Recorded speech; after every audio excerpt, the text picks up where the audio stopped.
이사야서 43장에서 45장까지는 고레스를 통하여 이스라엘을 회복하실 권능의 하나님의 은혜와 구원에 대한 예언의 말씀들을 기록하고 있습니다. 그중 오늘 함께 살펴본 이사야서 43장은 이러한 내용의 계시 부분으로서 이스라엘을 향한 하나님의 변치 않는 사랑의 선포와 그리고 포로에서 해방되어 그들이 귀환하게 될 것이다라는 약속의 말씀들이 기록되어져 있습니다. 본문 속에서 하나님은 특별한 존재이며 그리고 사랑받는 이스라엘을 회복시키시고 그들을 열방 가운데서 하나님 당신이 참 하나님 되심을 이제 선포하시면서 이 이스라엘을 그 증인으로 택하시겠다라고 말씀하고 계십니다. 그리고 바벨론을 멸하여서 그들로부터 이스라엘을 구원시키시고 그리고 회복시켜 주실 것이라는 약속의 말씀을 오늘 본문의 말씀을 통해서 선포하고 계십니다. 그런데 이러한 은혜를 하나님께서 그들에게 베풀어 주심에도 불구하고 하나님을 경외하지 않는 그 이스라엘의 모습을 보시며 그들의 완악함을 책망하시고 그들의 범죄함을 징계하실 것이다라는 그런 말씀 또한 오늘 본문 속에 기록되어져 있습니다. 하지만 중요한 것은 그럼에도 불구하고 궁극적으로는 그들을 용서해 주실 것이라는 하나님의 자비와 긍휼의 모습을 함께 드러내고 있습니다. 오늘 이러한 이 본문의 내용을 통해서 하나님은 당신이 어떠한 분이신지를 이 말씀을 접하는 모든 이들에게 드러내고 계십니다. 그렇다면 이러한 내용의 본문 속에서 우리가 발견할 수 있는 영적인 교훈은 과연 무엇일까요? 오늘 본문은 이 말씀을 바로 보는 우리 모두에게 성도된 우리는 하나님의 기쁨을 위해 구원받았다라는 사실을 절대 잊어서는 안 된다라고 교훈하고 있습니다. 본문 22절로부터 24절까지의 말씀을 보면 하나님 당신을 공경하지 않는 이스라엘의 완악함을 지적하는 내용이 기록되어져 있습니다. 그런데 앞선 내용 21절의 말씀을 살펴보면 이 백성은 내가 나를 위하여 지었나니 나를 찬송하게 하려 함이니라 라고 기록되어져 있습니다. 우리가 잘 알고 있는 것처럼 이스라엘은 하나님을 위하여 지어진 바 되고 하나님을 위하여 선택받은 민족이 이스라엘 민족입니다.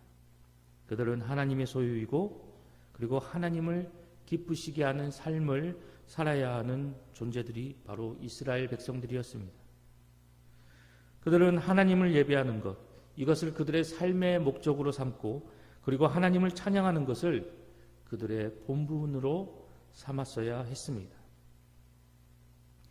그러나 오늘 우리가 본문을 통해서 발견하게 되듯이 이스라엘은 하나님을 부르지 않았습니다.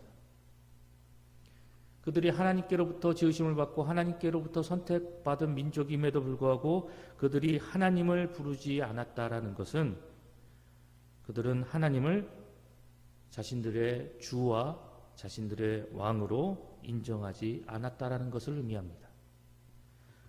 또한 오늘 본문에서 하나님께서 말씀하고 계시듯이 그들은 하나님을 괴롭게 여겼다라고 말하고 있습니다. 이것은 그들이 하나님의 백성임에도 불구하고 하나님의 간섭을 싫어하고 하나님께로부터 선택을 받은 그런 특별한 존재임에도 불구하고 하나님의 율법에 순종하는 것을 괴롭게 여겼다라는 것을 의미하고 있습니다. 뿐만 아니라 23절과 24절의 말씀을 살펴보면 그들은 하나님께 제사 곧 예배를 드리지 않았다라고 말씀하고 있습니다. 하나님의 백성임에도 불구하고 하나님께로부터 지음받은 존재임에도 불구하고 그들이 하나님께 예배를 드리지 않았다는 것, 이것이 의미하는 바가 무엇일까요?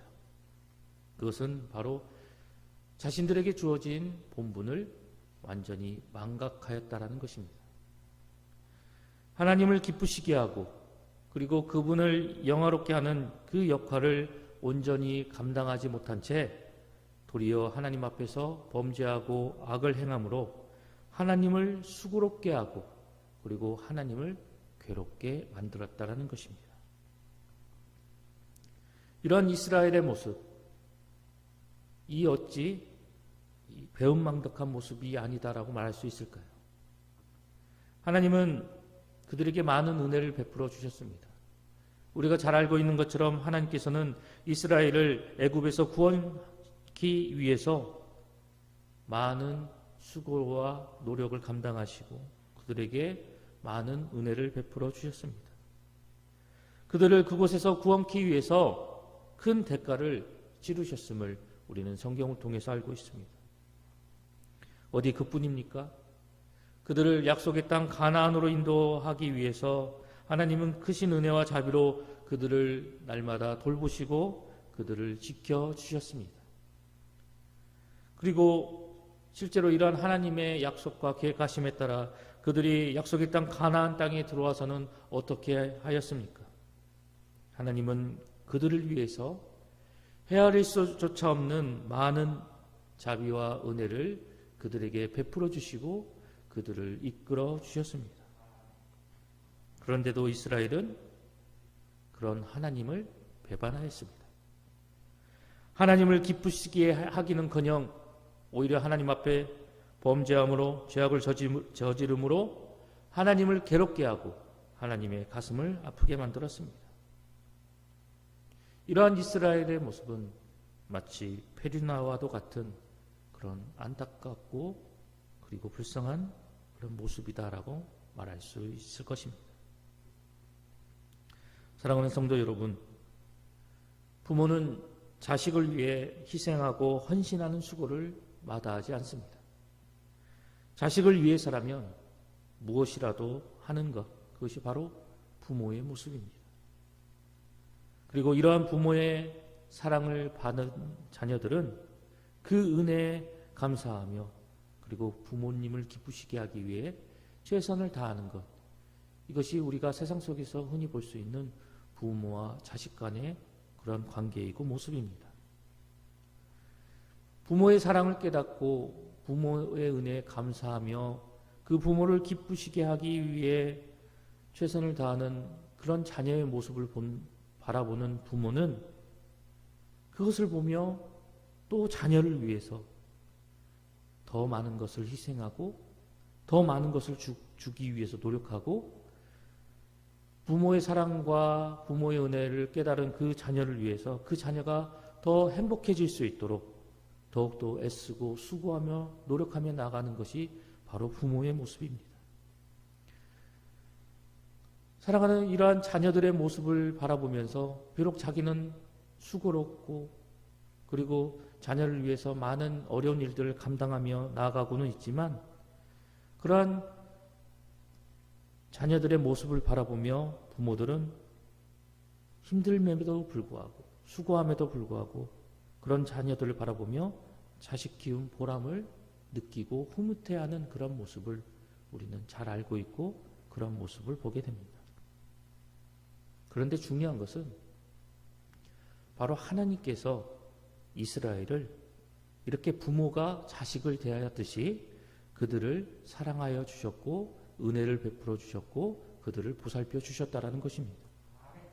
많은 사랑과 많은 관심으로 자녀된 이스라엘을 보호하여 주시고 그들을 하나님의 뜻 가운데 온전히 이끌어 나가고자 애쓰고 수고하고 노력하셨다라는 것입니다.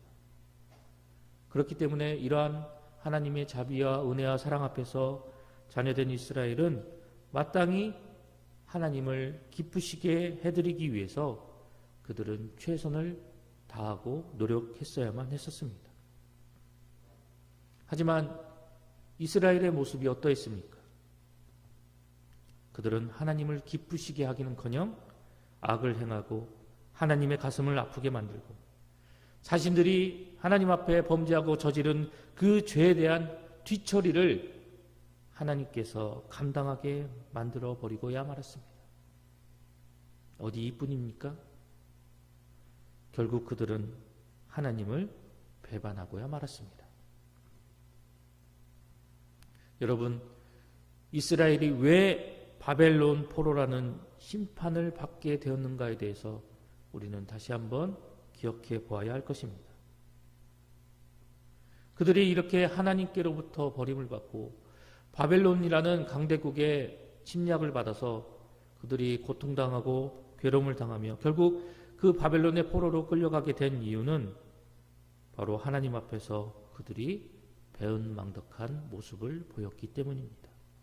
그리고 자신들에게 주어진 역할과 본분을 망각하여 버렸기 때문입니다. 하나님을 위해야 할 자신들의 본분을 망각하고 오히려 범죄함으로 하나님을 괴롭게 만들어 버렸기 때문입니다. 그런데 더 안타까운 것은 바로 이러한 이스라엘 백성들의 모습이 우리 성도들 가운데서도 나타나고 있다는 것입니다. 왜 하나님께서 나를 구원하여 주셨는지, 왜 하나님께서 나에게 이런 구원의 은혜와 그리고 크신 자비와 사랑을 베풀어 주셨는지, 그리고 나에게 베풀어 주신 그 은혜와 사랑이 얼마나 크고 위대한 것인지를 기억하지 못하고 망각하여 버린 채 이스라엘 백성들과 살아가고 있는 성도들이 존재하고 있다는 것입니다. 심지어 하나님께서 베풀어 주신 그 은혜를 자신의 욕심과 탐욕을 위해서 이용하려고 하는 사람들도 존재합니다. 하나님은 죄를 짓고 회개하는 자를 용서하시니까 내가 마음 놓고 죄를 지어도 된다라고 생각하는 어리석은 성도들도 있다는 것입니다. 더 나아가 하나님은 사랑이 넘치시는 분이시기니까 우리가 마음껏 죄를 짓고 범죄해도 하나님은 다 용서해 주실 거야, 이렇게 착각하며 죄악과 더불어 살아나가는 사람들도 있다는 것입니다. 그런데 과연 이러한 사람들이 하나님의 그 크신 은혜와 용서하심, 그리고 그 자비와 그 넓으신 사랑을 진심으로 이해하고 그 사랑을 깨달은 사람이다라고 말할 수 있을까요? 거룩하고 자비로우신 하나님과 상관없는 그런 신앙, 하나님과 전혀 관계없는 그런 삶을 고집하고 방종과 타락의 길로 치우치게 된다면 결국 이러한 사람들은 하나님께로부터 외면함을 받는, 하나님께로부터 버림을 받는 그런 비참한 최후를 맞이하게 될 것입니다. 사랑하는 봉산교회 성도 여러분, 하나님께서 저와 여러분을 죄 가운데서 구원하신 이유가 무엇이라고 생각하십니까? 우리가 하나님의 그 크신 은혜로 말미암아 죄 가운데서 건짐을 받고 구원의 은총을 누리게 된 것, 그것은 바로 하나님을 위하여 살게 하게끔 하나님이 그러한 은혜를 우리에게 베풀어 주셨다는 것입니다. 하나님께서 저와 여러분을 죄 가운데서 구속하신 것, 그리고 하나님께서 우리를 하늘 백성으로 삼아주신 것은 바로 저와 여러분으로 하여금 하나님을 위하여 살게 하기 위해서 죄 가운데서 건져주시고 우리를 하늘 백성으로 삼아주셨다는 것입니다. 때문에 우리는 예배함으로, 하나님을 찬송함으로, 그리고 주어진 역할과 직책으로 하나님 앞에 헌신하고 봉사하고 수고함으로 우리에게 주어진 이 역할과 사명을 온전히 감당함으로 인해서 하나님께 영광을 돌리는 그런 하늘 백성이 되어야 할 것입니다. 뿐만 아니라 거룩한 삶과 거룩한 행실로 말미암아 나의 이러한 모습을 통해서 내가 하나님께로부터 부름받은 존재이다는 사실을 우리가 삶의 모습을 통해서 증거하고, 이러한 삶의 모습을 통해서 하나님을 믿지 않는 많은 사람들이, 하나님을 알지 못하는 사람들이 나의 삶의 모습을 통해서, 나의 믿음의 모습을 통해서 하나님은 살아계시구나, 하나님은 존재하고 계시구나, 그들이 우리의 모습을 통해서 하나님의 존재하심을, 살아계심을 인정하고 그 하나님을 발견하게 하며 그 하나님께로 영광을 돌리며 나아갈 수 있도록 우리가 최선을 다해서 우리의 삶과 신앙의 모습을 통해서 우리에게 주어진 그 역할을 그리고 우리에게 주어진 그 사명을 온전히 감당해 나아가야 할 것입니다. 우리가 날마다 하나님의 은혜를 기억하고 그리고 우리의 삶을 통해서 우리의 인생의 모든 여정을 통해서 우리를 구원하시고 하늘 백성 삼아주신 그 하나님을 온전히 경외하며 나아갈 때 그리고 그분께 우리가 힘써 영광을 돌리는 그런 귀한 삶을 온전히 살아 나아갈 때 하나님께서는 부모가 자녀에게 그러하듯이 우리를 통해서 매우 기뻐하시고 매우 즐거워하게 되실 것입니다. 때문에 우리는 이러한 삶을 통해서 더욱더 하나님의 영광을 드러내고 하나님의 이름을 드높이며 살아계신 하나님이 반드시 존재하고 그 하나님께서 우리의 삶을 주관하고 계신다라는 사실을 우리의 삶으로 증거하며 나아가는 그러한 거룩한 하늘 백성이 되어야 할 것입니다. 하나님의 은혜를 기억하고 우리의 삶으로 하나님을 온전히 경외하며 우리가 하나님께 영광을 돌리며 나아갈 때 이러한 삶을 사는 것이 우리의 인생에 있어서 얼마나 아름답고 복된 삶인지 그리고 이것이 얼마나 우리 인생 가운데서 얼마나 은혜롭고 귀한 그런 인생인지 우리는 날마다 그것을 우리의 삶을 통해서 체험하고 경험하며 나아가게 될 것입니다.